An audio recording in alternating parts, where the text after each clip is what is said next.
Bonjour et bienvenue dans ce nouveau BS Simply. Notre sujet du jour est la cybersécurité. Comment bien protéger son entreprise face aux menaces de plus en plus fréquentes? C'est parti!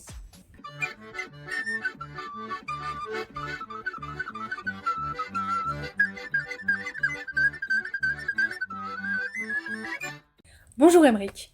Pourquoi c'est si important de protéger notre entreprise des menaces informatiques aujourd'hui? Bonjour Nolwenn. La cybersécurité, c'est précisément un enjeu majeur parce que la menace grimpe sans cesse. L'année dernière, l'ANSSI, l'Agence nationale de sécurité informatique, a dénombré 15% d'attaques supplémentaires. Et ce pourcentage augmente chaque année. 37% des emails reçus par les entreprises, soit plus d'un tiers, étaient indésirables et 3% contenaient des éléments malveillants. Soit, tenez-vous bien, 427 millions d'emails malveillants filtrés. Parmi les entreprises qui ont toutes été victimes, 35% mettent plus d'un mois à s'en remettre, et certaines vont jusqu'au dépôt de bilan. Tant qu'on n'a pas été touché, on a du mal à se rendre compte que perdre toutes les données informatiques d'une entreprise peut mettre tout le monde au chômage en moins d'une minute. Alors pour réduire ce risque, on propose des solutions qui vont au-delà de l'antivirus. On appelle ça des solutions EDR par exemple, qui protègent tous les appareils et qui analysent les comportements suspects. Donc en fonction de la taille de l'entreprise, de la mobilité des collaborateurs, de l'importance des données, on va mettre en place des solutions adaptées pour chacun. Nous sommes en direct avec Erwan Lekilek de chez EZ. Bonjour Erwan. Nous, on te connaît bien, tu travailles avec BSI depuis de nombreuses années. Est-ce que tu peux te présenter à nos auditeurs? Bonjour et surtout merci beaucoup pour l'invitation. En effet, je m'appelle Erwan Okiyek et je travaille avec BSI déjà depuis de nombreuses années maintenant. Chez EZ, j'occupe le poste de directeur de la division de Channel SMB où je suis principalement en charge du développement et des partenariats du Channel. Mon rôle consiste véritablement à accompagner les partenaires dont fait BSI pour les aider à protéger leurs clients avec des solutions de cybersécurité fiables, performantes et adaptées à leurs enjeux. Ce qui me motive au quotidien véritablement, si je dois vraiment synthétiser, c'est de pouvoir créer une relation de confiance entre l'éditeur et les partenaires pour travailler vraiment sur le long terme et surtout sur un milieu qui est la cybersécurité qui demande véritablement une évolution et des certifications constantes des produits. Peux-tu nous parler de la solution EZ Protect Advanced et nous dire en quoi elle se différencie? Alors oui, très bonne question Nolwenn. Le EZ Protect Advance, c'est un des bundles de notre pack de sécurité entreprise pour des entreprises justement qui veulent, on va dire, une solution qui se démarque, adaptée, mais surtout simple à utiliser. Entre autres, il y a déjà la partie du moteur qui est, on va dire, ce qui fait la renommée de EZ, mais on va rajouter dessus, sur ce bundle, la partie du Sandboxing Cloud qui est le EZ LiveGuard, ce qui va permettre d'analyser des fichiers qui sont suspects dans un environnement sécurisé. C'est très utile contre les nouvelles attaques et ceux qui ne sont pas encore connus. Il y a aussi en cas de ransomware des solutions qu'on propose de remédiation automatique avec de la restauration de fichiers touchés. C'est pas juste un blocage où on limite véritablement l'impact opérationnel. En autre point fort, on a également le chiffrement du disque complet, que ce soit sur Windows ou macOS, ce qui va permettre de protéger les données sensibles et répondre à des réglementations bien connues, comme par exemple le RGPD, en cas de perte ou de vol de l'appareil. Et surtout, tout est géré via une console centralisée pour faciliter l'arborescence du client ou du partenaire qui fait de l'infogérance avec ça. Ok. Nous, on entend parler du terme EDR de plus en plus souvent. Qu'est-ce que ça signifie et en quoi ça peut nous aider? Oui, en effet, il y a beaucoup de mots qui se terminent en R en ce moment, c'est un peu la tendance, mais pas que, c'est pas simplement une tendance. Concrètement, c'est une technologie qui se contente pas de bloquer les menaces comme un antivirus classique ou un endpoint, mais ça va surveiller de façon constante le comportement des appareils, ça va les détecter, ça va activer aussi des outils pour pouvoir réagir rapidement sur des incidents. Concrètement, chez EZ, les solutions, ça va apporter une identification rapide contre les attaques pour éviter qu'elles se propagent.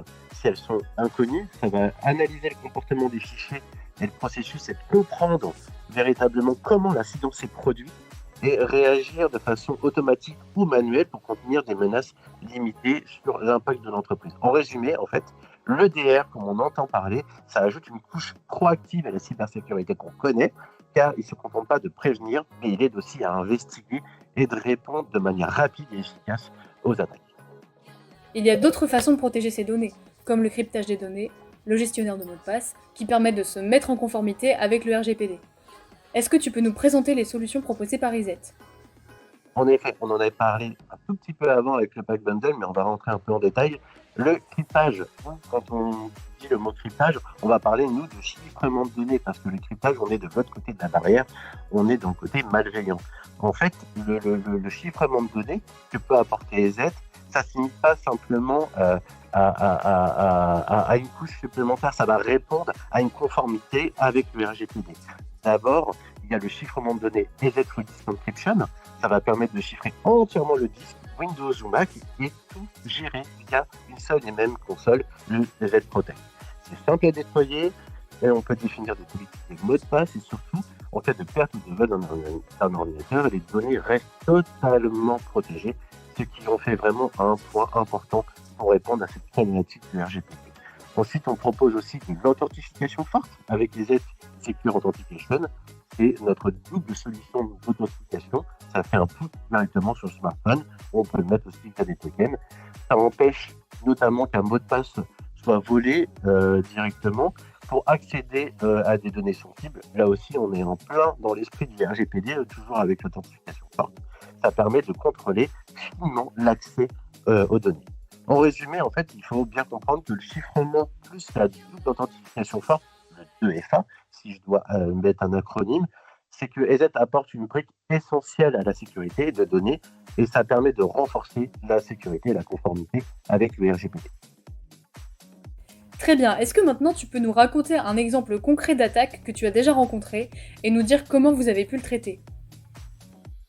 Oui, bien sûr. Malheureusement, c'est toujours très délicat quand une entreprise se fait attaquer ou quand le mal est déjà fait. Mais je vais essayer de prendre un exemple qui est arrivé dernièrement où il y a un cas concret d'une entreprise qui a été attaquée par un rançon logiciel. L'attaque, elle a commencé tout simplement par un classique avec un emailing de phishing reçu par un employé avec une simple pièce jointe qui a été malveillante. Dès que l'employé a ouvert la pièce jointe, le ransomware, lui, il a tenté de chiffrer, de crypter, comme tu disais tout à l'heure, le document présent sur le poste. Grâce, on va dire, à EZ Protect Advance et plusieurs mécanismes qui ont permis rapidement de contrer cette partie-là, il y a eu la détection proactive, donc le moteur comportemental a été identifié, et derrière, il a permis d'isoler le ransomware. Ça permet aussi de faire une remédiation automatique des fichiers qui ont été à l'heure actuelle cryptés et surtout isolés, et ça a permis une analyse centralisée de plusieurs contrôles EZ, de la console EZ, je veux dire, avec l'équipe IT. Ça les a permis aussi de comprendre l'origine de l'attaque et de mettre des correctifs plus adaptés à ça. En fait, au final, l'entreprise a évité une perte de données, c'est plus d'otages numériques, clairement. Ça a permis d'éviter une interruption au niveau des services et de la productivité. Ça a permis surtout de faire comprendre aussi et d'accompagner le partenaire, mais c'est surtout le client, de la sensibilisation qu'il y a à faire contre les attaques de phishing. En fait. Cet exemple, elle illustre vraiment bien la valeur qu'EZ veut mettre en place et l'accompagnement de nos partenaires comme BSI qui passent des certifications, qui proposent ce type de service, pas seulement de bloquer, mais aussi de comprendre et de s'adapter et de proposer aux clients de la formation aussi sur ces solutions. On accueille Grégoire, technicien spécialisé en cybersécurité chez BSI. Sur le terrain, quels sont les paramétrages que tu mets en œuvre pour faire la différence, pour mieux protéger les clients? Alors, sur le terrain, je vais mettre en place plusieurs moyens très simples pour renforcer la sécurité de nos clients. Tout d'abord, je vais contrôler les ports USB, car beaucoup de menaces passent par là aujourd'hui. Ensuite, je vais veiller à la mise en place d'une politique anti-phishing pour protéger les utilisateurs des mails frauduleux. Je peux également chiffrer les données d'un disque en un seul clic. directement depuis la console, ce qui permet de sécuriser rapidement les informations sensibles. Ensuite, j'utilise des tableaux de bord d'alerte qui vont me permettre de détecter immédiatement toute activité suspecte et d'agir rapidement. J'effectue aussi de la prévention auprès des utilisateurs sur les bonnes pratiques liées à la sécurité en informatique. Et enfin, je déploie des coffres-forts numériques afin de stocker les mots de passe des différents utilisateurs. Alors tu parles de chiffrer les données depuis une console, ça consiste en quoi exactement ? Alors quand on dit chiffrer les données, ça signifie qu'un administrateur ou un technicien peut sécuriser rapidement des fichiers d'un utilisateur via un outil centralisé, sans devoir intervenir directement sur le poste de la personne. Concrètement, notre console de supervision a permis de voir tous les postes et serveurs de l'entreprise. L'administrateur peut activer le chiffrement sur le disque ou sur certains fichiers. Les données sont ensuite transformées en une version illisible pour que quiconque qui ne possède pas la clé de déchiffrement puisse les lire. Si un poste est perdu ou volé, ces fichiers restent protégés. Et l'équipe peut gérer les clés de chiffrement à distance. On entend parler parfois de bac à sable ou de sandbox. Qu'est-ce que c'est ? Alors, oui, c'est un environnement qui est sécurisé et isolé, dans lequel on peut exécuter des fichiers ou programmes sans risque. Un fichier arrive sur un ordinateur, par exemple, une pièce jointe ou un logiciel téléchargé. La sandbox exécute un fichier à l'intérieur d'un environnement fermé, complètement séparé du vrai système. On observe le comportement du fichier, qu'est-ce qu'il essaye de modifier, est-ce qu'il essaie de se connecter à Internet, ou est-ce qu'il crée des processus suspects. Si c'est dangereux, le système réel n'est jamais touché, et le logiciel peut être bloqué. Merci Grégoire. On constate qu'il existe effectivement plusieurs solutions en fonction du niveau de sécurité souhaité. BSI propose des audits gratuits, alors n'hésitez pas à revenir vers nous pour prendre rendez-vous et combler les éventuelles failles de sécurité au sein de votre entreprise. N'hésitez pas à aller voir d'autres vidéos sur les BSI Simply sur notre chaîne YouTube et on se dit à très bientôt pour une prochaine vidéo.